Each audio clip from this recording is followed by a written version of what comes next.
Ramble. Thank you to KiwiCo for sponsoring this episode of Anything Goes. While the holidays might be a little bit different this year, who knows what it's going to be like, it's still the season of giving, and we still need to be giving the people we love things, okay? KiwiCo delivers hands-on science and art projects for kids of all ages.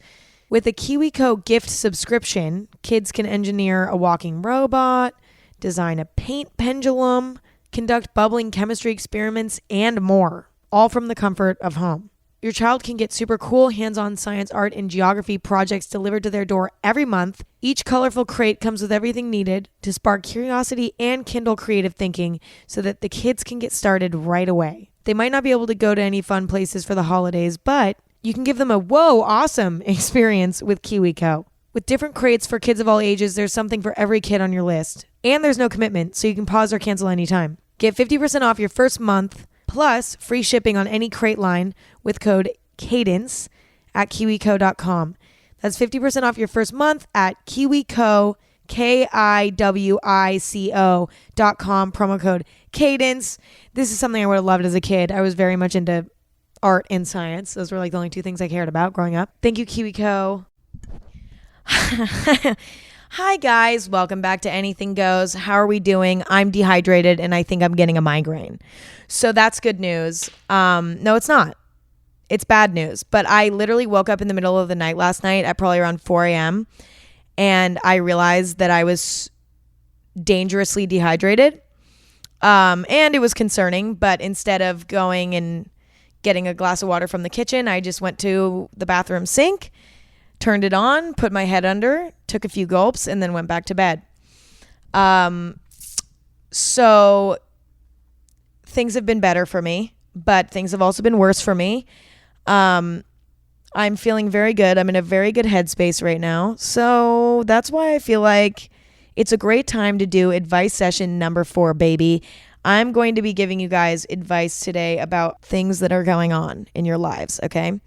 So I asked you guys on the Twitter at AG Podcast on Twitter for some questions and things that you need advice on. And so today I'm just going to shoot the shit with y'all and give you some advice. I love doing these. I'm going to continue to do them whenever it feels right to me and whenever I don't have another idea. But that doesn't take away from how much I love doing these ones. I just like to save these for like a rainy day when I'm out of things to talk about and I need you guys to help me a little bit. But regardless, advice session number 4, and here's to many more. Cheers. I just hit my mirror. Anyway, let's get right into it. Let's start out this podcast with a bang, really. First question, any advice on how to be friends with your exes? Y'all, I have never been able to do this. I've never been able to do this successfully, to be honest. Although I feel like there's certain exes that I could be friends with now. Some definitely not, and some yes, depending on how mad I am at them. But there are definitely some that I would definitely be friends with now. I mean, not like best friends, but like close with, or not close with either, actually. That's not a good word. I could definitely be cordial with some of them. I would never want to be close with an ex. I don't know. That just doesn't seem right to me. Also, if you're like in a new relationship, that's just messy. So I definitely wouldn't want to be besties with an ex. But I think that the key is spending a lot of time apart. I'm talking about a year. I'm talking about 5 years. I'm talking about fully become a new person and then reunite once you have completely different lives. Maybe you guys are in relationships now with different people. Maybe, you know, you guys, whatever, like there's no feelings involved at all anymore. I think if you rush back into a friendship too soon, y'all are going to have a little kissy time on accident.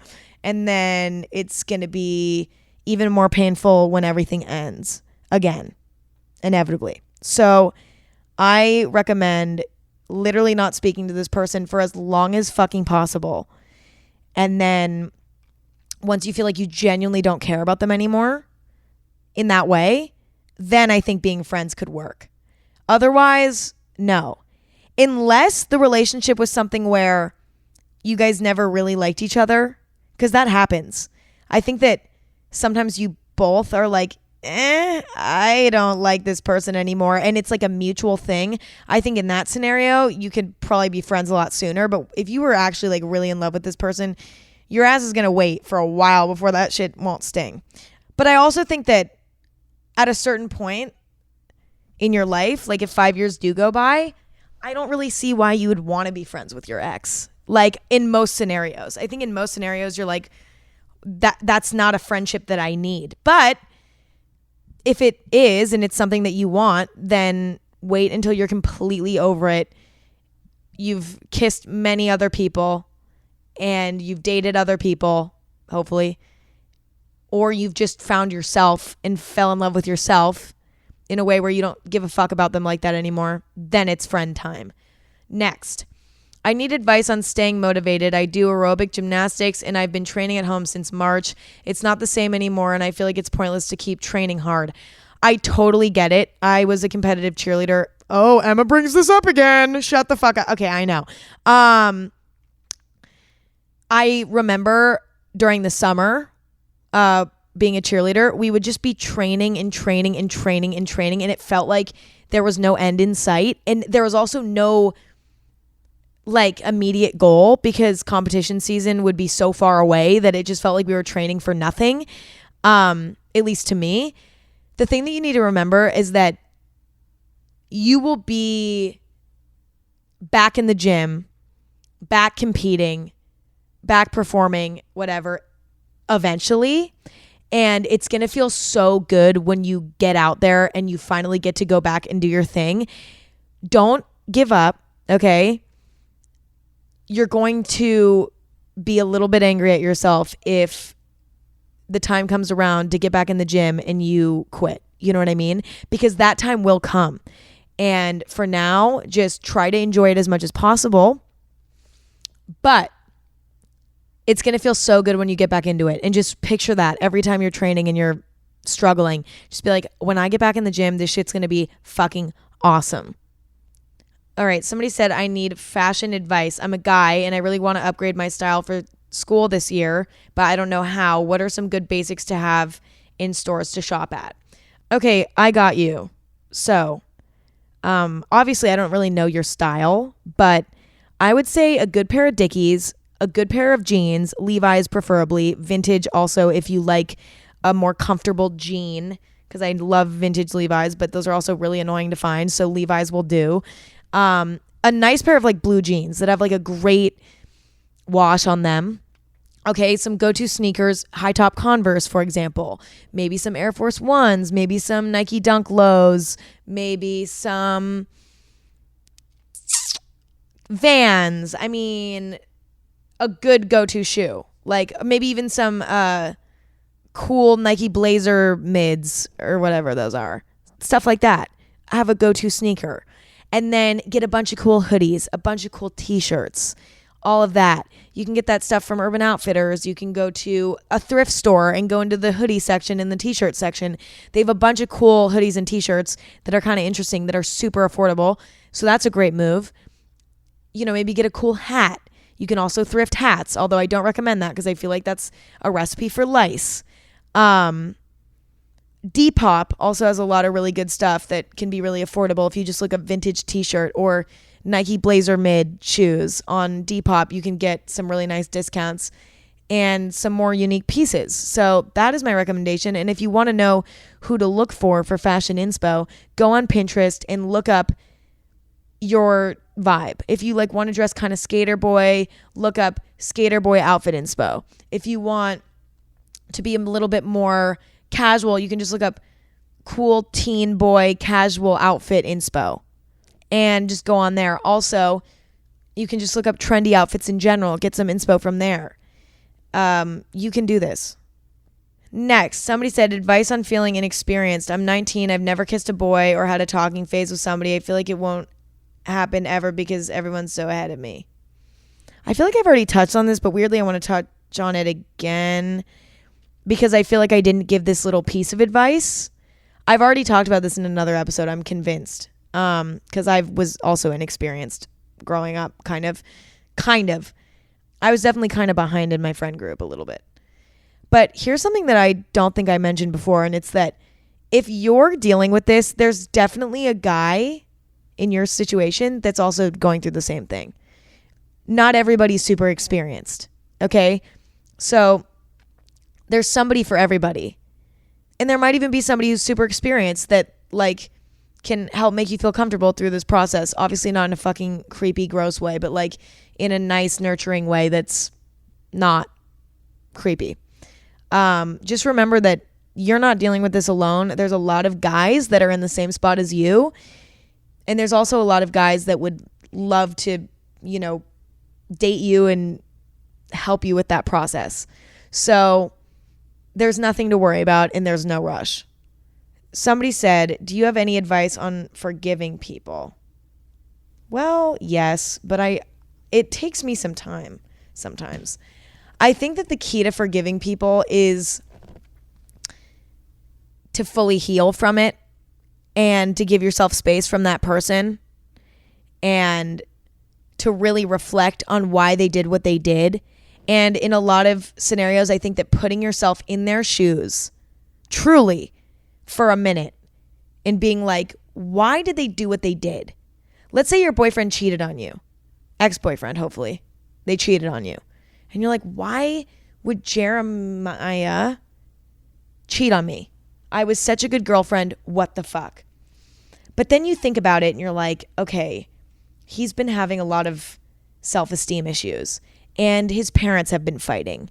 And, you know, he's doing really bad in school. And you think about all of the things that are possibly going wrong in their life. And you try to put yourself in their shoes for a second and be like, why did they do what they did? And then if you can put yourself in their shoes and see how much they're struggling, or see how maybe even naive they are, or maybe how high of a horse they're on, and you can understand that side, I think that it's a lot easier to forgive.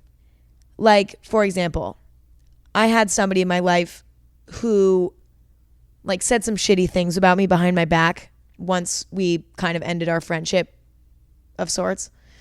And I heard that from a lot of people, and they were like, oh yeah, this person said this about you, whatever, like that's crazy. And I was like, well, number one, that's not true, but number two, like that's just rude and disrespectful towards me, you know what I mean? And I thought about it for a while and I realized, okay, this person's really struggling with their identity in general. They have no idea who they are. They're super unstable. They have really bad self-esteem issues. Of course, they're going to say this shit about me. They're struggling. I should feel bad for them. And not in like a pitiful way, like literally in like this person's actually struggling and that is why they are being mean to me. That is why they're treating me badly. They're trying to tear me down because they think that I'm, you know, doing better than they are in a sense, which is not necessarily true at all, but that's the way that they're looking at it. And that's really unfortunate, you know? So I'm going to send this person love and light in my mind and send that energy towards them instead of resenting them and see how that goes. And I try to do that, and it doesn't always work. Some people really piss you off, and it like that shit stings and it sticks. It stings and it sticks. And in those scenarios, you know, you just have to wait that out. But really, really try to put yourself in someone else's shoes. And even if it seems like they have the upper hand, for example, if like your boyfriend cheats on you, right? And then goes and gets another girlfriend the next day. And you're like, what the fuck? And then you're just left there heartbroken and single. And you're like, what the hell? They got to do something wrong. And then like they basically got to get their cake and eat it too. Well, you have to think about the morals on a person that's making such a sad decision. Like that's such like that's not an admirable thing to do. So yeah, they might be getting their cake and eating it too, but do you want to be wired like that? Do you want to have a brain that works like that, where you could just cheat on somebody and then get with another girl the next day? Like, you know what I'm saying? Like, do you want to think like that? No.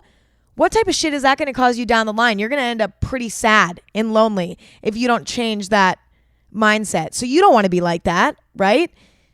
You'd rather be like you, somebody who's an empath, who feels things, who treats people with respect, because even though you might get fucked over a little bit here and there, you actually have the upper hand, even when it doesn't feel like that.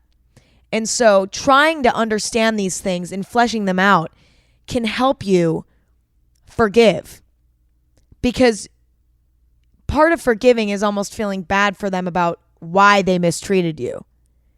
You know, they'll regret it too. Karma's a bitch. My friends, karma is a bitch. Okay, brief break. I have a question for you. How far would you go for a friend? Like small stuff, like are we talking about giving them a ride to the airport or sharing half your sandwich? Or like, what about donating a kidney? Tony winner Annalie Ashford may just be that kind of friend for Silicon Valley's Thomas Middleditch in the new original series from Chuck Lorre, Be Positive, coming this Thursday at 8:30 Eastern, 7:30 Central on CBS. All right, somebody said, advice on how to open up to your significant other about mental health struggles without feeling like you're being a burden or even feeling ashamed of the stuff that you're struggling with. I mean, this advice that I'm about to give can go for anybody, not just a significant other, but I do think that there's something to be said for being open about mental health in relationships, because I do feel like it's not easy. And I know when I was with my first boyfriend, I was really struggling with body image issues, like really bad. And I was super down in the dumps about it constantly. And they were always like, what the fuck is wrong with you? Like, why are you so bummed out all the time? And it definitely put a strain on our relationship. I mean, there's a lot of strains on that one, but like, you know, still, that was definitely a huge issue. And I mean, I had a lot of other mental health things that I was struggling with simultaneously. And like, he just had no idea because I never told him about it, because I didn't feel comfortable to do that. Because I felt like part of me felt like he, you know, there was a potential that he would, invalidate the feelings that I had, which like, that's not fair of me to assume, you know, who knows? That probably wouldn't have even been the case. He probably would have totally accepted them or whatever. But like, you know, I don't know. So I was like so afraid of feeling invalidated or feeling like, yeah, I was a burden or that it was something to be ashamed of or whatever. And it did put a strain on the relationship. And I think that something that should motivate you to open up about these things is that it can affect the relationship negatively. And if it's a relationship that you really care about, then, you know, being upfront about these things can really help your significant other understand why you are behaving the way that you do. So if you're in a bad mood one day, they might take it personally, but really it has nothing to do with them. You're just dealing with really bad anxiety that day. And so, you know, after dating for a few years now or whatever, I've found that my relationships are so much stronger if I am being honest about these things.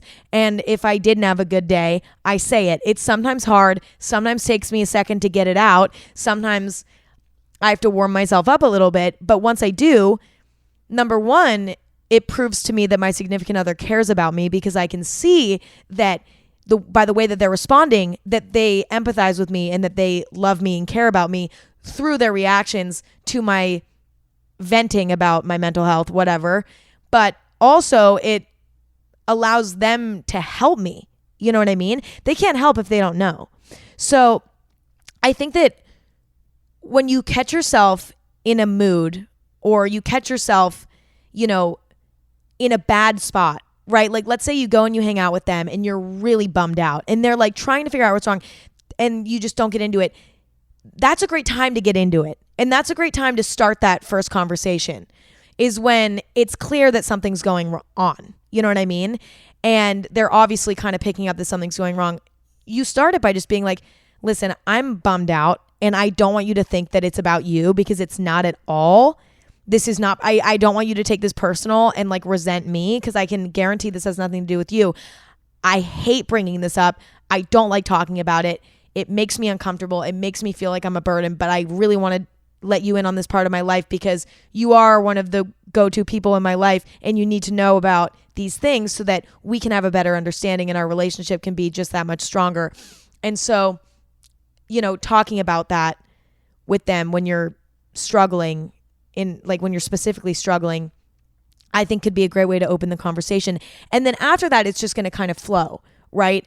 I feel like they'll probably end up checking in on you, hopefully seeing how you're doing, seeing how you're feeling that day. And like, you know, the conversations will change and shift because now they have knowledge of that element of your life in your brain.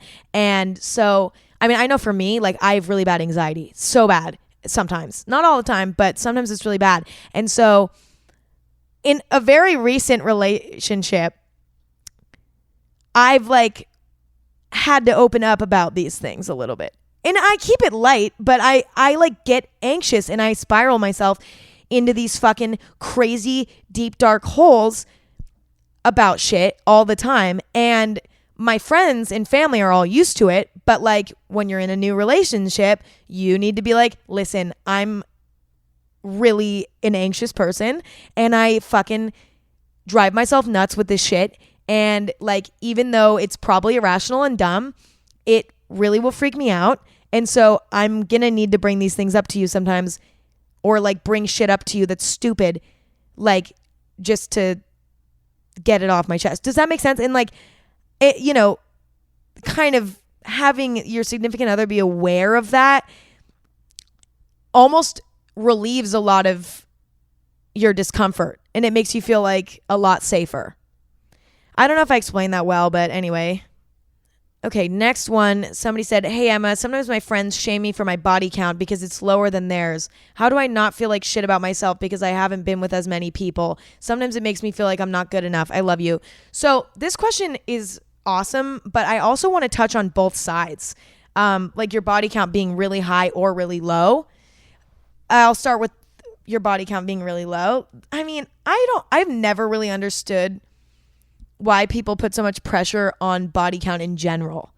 Like things like that are so personal and they're so different for everybody. And like, you know, being intimate with people has such different meanings to everybody. For some people, it can easily be something that's really non-emotional. It's just not emotional at all. And for some people, it is really emotional and it's just totally based on how you're wired. It's like if you like mustard or not, right? It's like, it's so different for everybody. And I have so many friends that are one way and so many friends that are the other. And like the thing about it is that there's so much judgment and division between the people that are less emotional about hooking up with people and then the people that are super emotional about it. And there doesn't need to be. You know what I mean? It doesn't really matter. And it's nobody else's business. Okay? So if your friends are harassing you about one way or another, if they're saying, oh, yours is too low, like you're prude, whatever, you can be like, why does it matter? Who cares? Who fucking cares? Like, who cares? I'm picky. And like, there just hasn't been a lot of opportunities for me. Sorry. What do you want me to do? Go fucking make out with Jeremy that's sitting over there? Like, what do you want me to do? I don't like Jeremy. And I'm sorry that you like Jeremy because he's an asshole. That's really too bad for you. You should go make out with Jeremy. And when he breaks your heart 2 days later, don't come crying to me. Like, why? I just don't understand why it's anybody's business. But then also, if somebody, you know, on the other hand, if somebody's saying like, oh, you get with too many people, like that's gross. Well, as long as you're being safe about it and you're being responsible and you're getting STD tested and you're doing smart things and, you know, whatever, and you're not putting anybody else at risk, what's the problem? Who cares? Who cares? And also, it's so dumb to me. And I think that like reminding your friends like that it is so unimportant. Just being like, listen, who cares? I'm on my own journey, sister. It is my thing. You don't need to be commenting on that. That's so personal. You know what I mean? And you can make it light and fun too, because I know that like confrontation that's serious can be really awkward, and I don't like doing it either. So you could be like, well, you could literally play it off like, well, I guess I just don't have as good game as you. I just can't pull in the people like you. So maybe you need to teach me some advice. And like, just keep it light, but just like, remember that it's none of their business, and you can do whatever you want. And who people hook up with and don't hook up with is nobody's business. And that's period. Next, somebody said, I've been talking to this guy since January. He's asked me my favorite movie, what shows I'm into, all of that. We've been talking since then, but he doesn't really make a move. He always responds to my Instagram stories, asking the dumbest things just to have an excuse to talk to me. I haven't really talked to him for like 3 weeks. What do I do? Should I DM him? I'm so frustrated. I feel like he's waiting for me to make a move. In quotes, he's older.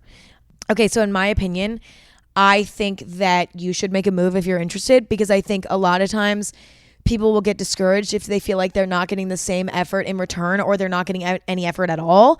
And they're just taking a hint that doesn't really exist.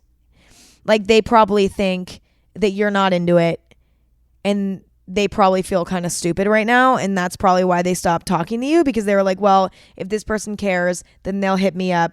I already did my part. I put in my effort. I'm done here.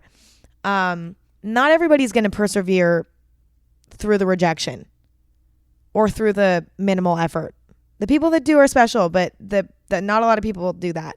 So I think that you give him a taste of his own medicine, and you send him a dumb, pointless DM. It's something that if you guys end up dating, you'll laugh about later. So that's fun. Try to hang out with him, honestly. If you guys live close or there's any opportunity to hang out, be like, hey, I miss talking to you. Like, we should actually hang out in person. Like, I want to get to know you IRL, baby. Ew. Somebody said, my past relationship led me to having trust issues, and now I don't know how to open up to people because I'm afraid to. Any advice on what I should do? I already talked about this again on another advice session, I think, but I have a little bit of a different opinion because I've had some life experience recently that has like changed the way I look at some things. Be patient with yourself, okay? I know I've said in the past that you need to remember that not one person is the same from the last. Everybody is so different, like a snowflake, okay? So you can't hold your new significant other accountable for what your old significant other did. Like, that's just not fair to your new significant other. But at the same time, that's really hard to do. And I've said that in the past, but I don't think I realized until I was put into the situation how hard it truly is. I think what you need to do is be patient with yourself and let your new significant other prove you wrong, okay? Let's say you're used to your old significant other canceling plans constantly. And it was always super disappointing because you get super excited and then they'd end up canceling.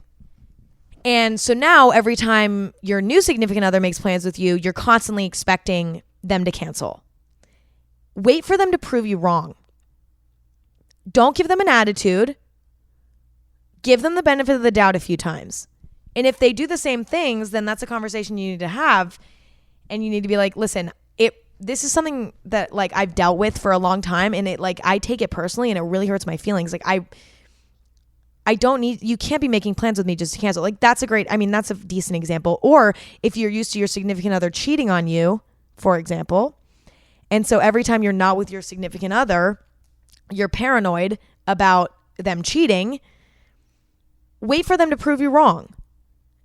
Call them at a random time of the day if you're feeling really anxious and see if they're with anyone. I mean, there's ways that they could hide it, but it would be pretty crazy if they were. Do things like that and let them prove you wrong. And then soon you'll trust them. You know what I mean? And you won't be tying your old significant other's actions to your new significant other, because you're going to see that they are different based on their actions. And I think that getting to know your new person more and more and more and more will help you grow and move past your trust issues. They'll always be there. They will. I don't think that those things go away. I really don't.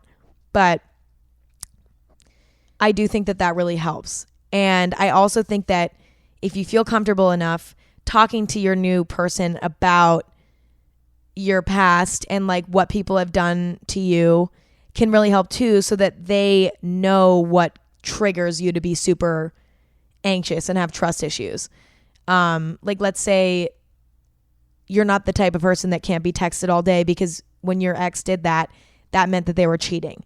Like telling them that so that they understand that really helps, because then they might be like, oh, well, okay, I'm going to make sure that I'm texting you 5 times a day minimum so that you know that I'm still here. And that's okay if you need that, especially in the beginning, because being in like toxic relationships, I mean, that shit does a number. And so if you're with somebody who's truly good for you, they're totally going to understand that you might need a little bit of extra reassurance because of what you've been through, and vice versa. So that's that. Next. Somebody said, how do you get your friends to do really cool shit with you? Example, road trip. I think the key to this is, in the beginning, you might need to be the one that initiates it. You might need to be the one that does the planning. You might need to come up with the idea, because they're probably not going to do it on their own if they're not that type of person. But kind of telling your friends like, hey, this weekend we should really do a road trip. Like I have this idea. I think that we should go to San Francisco, and I think that we should go thrift shopping, and then, you know, we can stay here at my like cousin's house, like whatever. Giving your friends a fully developed plan for them to be excited about, I think that usually works. Or being like, okay, this weekend we're doing a barbecue. I will get all the groceries.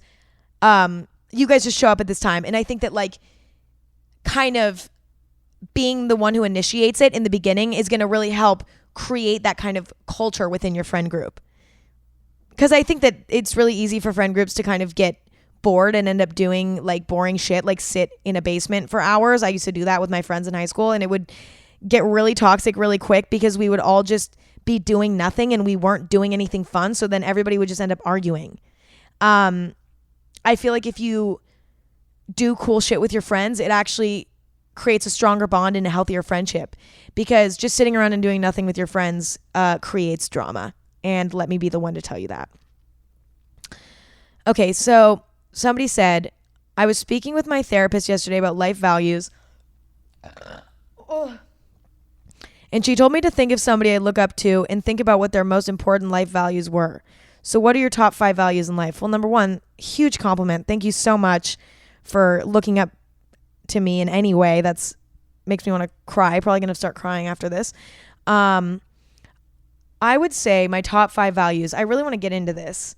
Number 1, I think, is people in my life, to be honest, which is crazy because like I do consider myself to be very independent, but I also think that my relationships with people that I love is my number 1 priority, and making sure that they know it, and making sure that they feel cared about. And I'm not perfect at it, you know. I tend to be somebody who can get a little bit self-centered when I'm working or doing things like that, and I forget sometimes to check in on people as often as I should. And that's something that I've been working on for years now. But prioritizing the people in your life and keeping those relationships strong, and just like, you know, having a good relationship with your family and with your closest friends to the best of your ability, that's something that is one of my biggest values in life. And even as those things evolve, people come and go, you know, that's okay. Just whatever relationships that you have in your life in the present, trying to put as much love and effort into those as I possibly can, and making those people feel safe and comfortable with me, and like they truly have a good friend or a good family member to lean on. So just being there for people that I love and having a strong relationship with them is number 1. Number 2 is definitely health. The health of myself and everybody around me. I think that sometimes as a young person, I tend to forget about this, which is, ignorant and naive and dumb. But, I think that just taking care of myself as best as I can and exercising, eating things that are good for my body, and just overall doing my best to stay healthy and just, kind of almost manifesting and praying. I'm not religious, but like praying is the only word I can use for everybody else's health in my life and just in general. Like health is just so important. And so, that's definitely number 2. Number 3, I would say, I don't know if this is a value, but I think that humbleness, I don't know if that's a value, but being humble, I think that others being humble and trying to stay humble myself is really important to me, just because I feel like you have to be real with yourself about what's going on. Okay. And I think that being humble allows you to be a better friend, be a better family member, be a better person in general. I think it allows you to see the world for how it truly is in a way. I also think that it allows you to grow too, because if you have like this massive ego, good luck growing, because every time you fuck up, you're never going to think that it was your fault. You're never going to hold yourself accountable. And so you're never going to grow. But if you're humble, then you're like, okay, shit, like I fucked up here. I'm going to apologize, or I'm going to make this better, and I'm going to learn from this.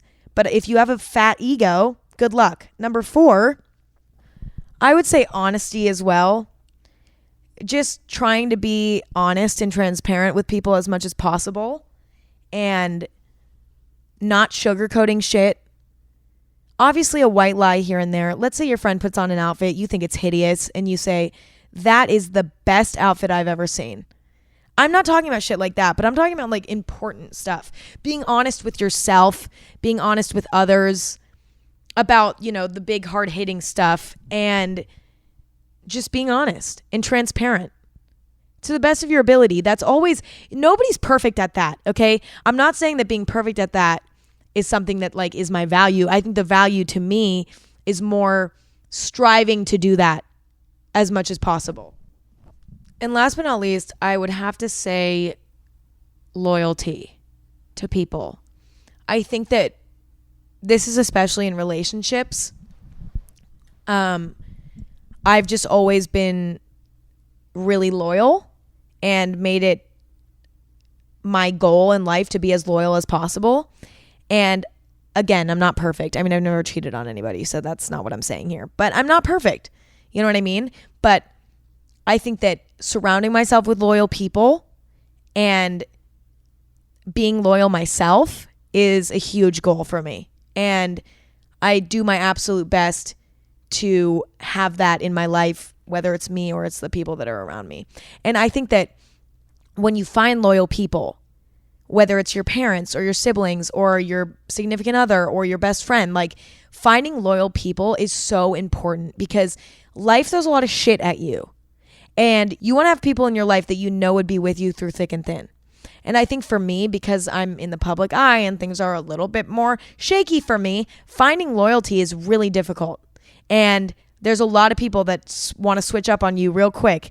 And I think that finding somebody who's loyal and genuine, and being loyal and genuine myself to others to the best of my ability, is super important to me. Moving on. Next, somebody said, Emma, how do you have such good fashion sense? That is really sweet. Thank you so much. I really appreciate it. Honestly, I just really spend a lot of time looking at clothes and seeing how people wear clothes and looking at clothes from the past and, just seeing, looking at stuff, going on Pinterest, getting inspired, looking on people's Instagrams who I love their style, and taking little bits and pieces from everything and making it my own to the best of my ability. And that is kind of how I've created my style. And also just finding fun ways to keep my closet fresh, whether that's thrifting or, working with new brands that I'm excited about. I am constantly trying to make my style better. And it's gone through a lot of phases. Some have been really good. Some have been really bad. It's definitely been some bad ones for sure. But I think right now, like, I've really been trying to, like, put on outfits that I'm super pumped about and that also kind of take me out of my comfort zone a little bit. Okay, next somebody said, so the boys in my town are so dull and have zero fashion sense and stuff. But, like, if I want a boyfriend, how do I meet new people outside of my town, especially now that we can't travel? Love you, LOL. My recommendation is to not look at all. And my recommendation is to focus on yourself right now. I think I've addressed a question like this before, but really, I mean, of course, you can always get a dating app, which I don't recommend, not safe and scary to me, but that's my opinion. You know, you can go on Instagram DMs, whatever. But I honestly think you use this time where none of the guys are fitting your criteria to really, like, manifest what you want and to focus on yourself and finding your own identity so that when you do find that man, he is ready for you and you're ready for him. You know what I mean? And you have the confidence that you need to be in a healthy relationship and you have the foundation. Somebody said, I'm still in high school and am that gal that doesn't have a friend group. I tend to be everybody's friend. How can I deal with feeling left out of hangouts constantly? Like not being anyone's first choice ever. I totally know what this feels like. And I've gone through phases like this. I think that if you really, really want to get closer to some of these people, you know, you might have to make the conscious effort, because I think that for people who tend to be floaters when it comes to friend groups where they're kind of floating around to everybody, I think a lot of people tend to think that those people don't want a closer relationship than just being the floater. Like, I think that people always assume that people like you don't really care that much. When in reality, it seems like, you know, you do, which is totally normal and natural. But they might also think that you have, you know, other friends and that you're just kind of hanging out with them sometimes. But I think that, you know, making an effort to maybe find one person out of these groups that you feel a really good connection with, but don't feel that close with, try to develop that friendship. Maybe ask that person to hang out one-on-one and start to develop these friendships individually so that you can get to know them better. And then, you know, you can either find somebody who's your go-to person, or once you have, you know, a closer relationship with one person in a group, then there's a decent chance that you're going to be integrated into these group activities a lot more, because you have kind of one person who knows the truth about you and your story and how you're feeling in these social situations. But in order to, you know, vent these things to someone, you need to grow a relationship with them. So I think the first step would be to try to find somebody in these groups that you feel drawn to and try to hang out with them one-on-one. Somebody said, what can I do if I really want another dog, but I don't have the time to look after it? I thought about getting a cat, but cats hate me. Well, number one, getting a cat is super easy. I mean, it's not, and you obviously have to be cleaning litter box and all that, but just because like a few cats hate you don't mean that all of them are going to hate you. Cats tend to cling to the person that they're around the most, I feel like. So if you got a cat, I have a great feeling that you guys would grow a pretty good bond. If I can make Frankie like me, which is one of my cats, any cat can like anybody, because Frankie's a little bitch and only likes me.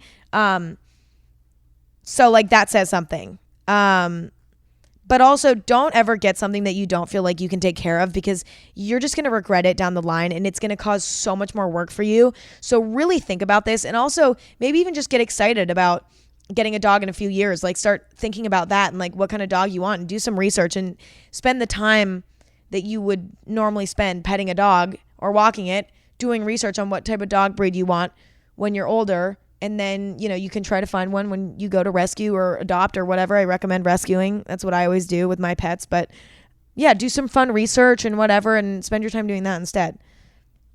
Also, I really want to touch on that. I really, really recommend rescuing animals. If you're planning on getting an animal, I mean, obviously, to each their own. I totally get it. You know, sometimes you want a certain breed. Let's say you want something that's hypoallergenic and you don't know if you can get that from, you know, whatever. But if it's possible, look around these animal shelters and see what you can find, because, you know, those animals need it the most and they can be really, really amazing. And I rescued both of my dogs at my mom's dogs, and then both of my mom's cats, and then both of my cats are rescues. And it just feels really good to do that, because, you know, you're giving an animal a home that could potentially be killed. So, I mean, it just feels good. But also, I'm not guilt tripping you into anything.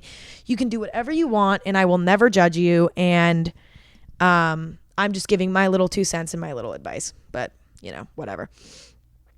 Next, somebody said, how do I deal with boys only wanting me for my body? There are some exceptions, but I'm 17 and most boys I've talked to just pretended to like me so that they could have me in some sexual way. Even friends of mine have ended our friendships because they wanted to make it sexual and I didn't. It destroys my self-esteem because I feel like the only thing lovable about me is my body, which I already don't like. It's a loaded question, but I was wondering if you had any advice. I love you. Well, I'm so sorry that you're dealing with this. I can guarantee that you will find somebody who likes you for every single part of you, and that is absolutely certain. But I feel like I've actually struggled with the opposite problem. So like people will like me, but like this happens a lot. Like a lot of people will like me and they'll be like, oh my God, your personality is so good. But you're like kind of like they're not really attracted to me.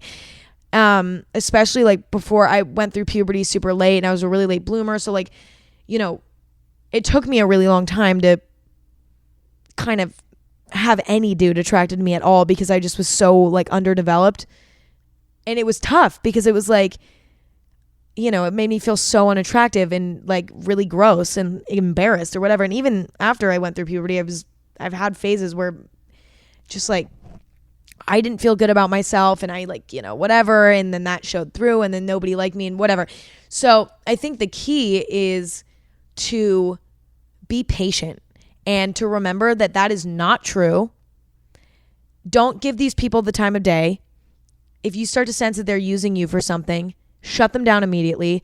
I can promise you that somebody will come around that likes you for you and you'll know it when it happens.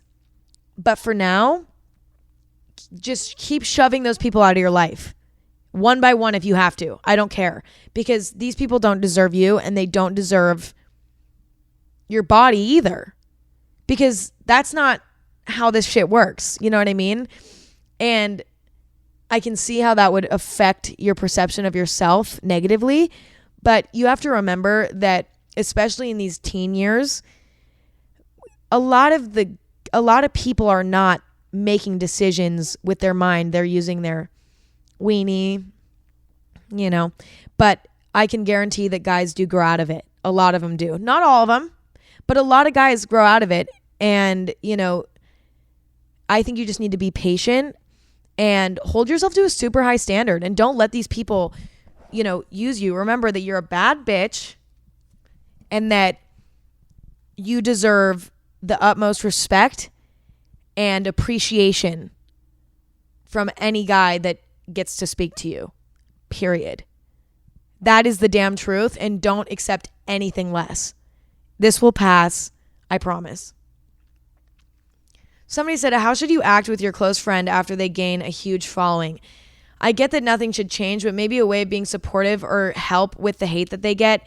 And what if they get kind of distance from you for a bit? I don't know. Maybe you can talk out of experience. I love you. I just read that so badly. I literally cannot read apparently today. To be honest, I think, yes, definitely acting super normal. I mean, that's key, but also like, checking in on them and being like, hey, how's your mind doing? Do you need to talk about this?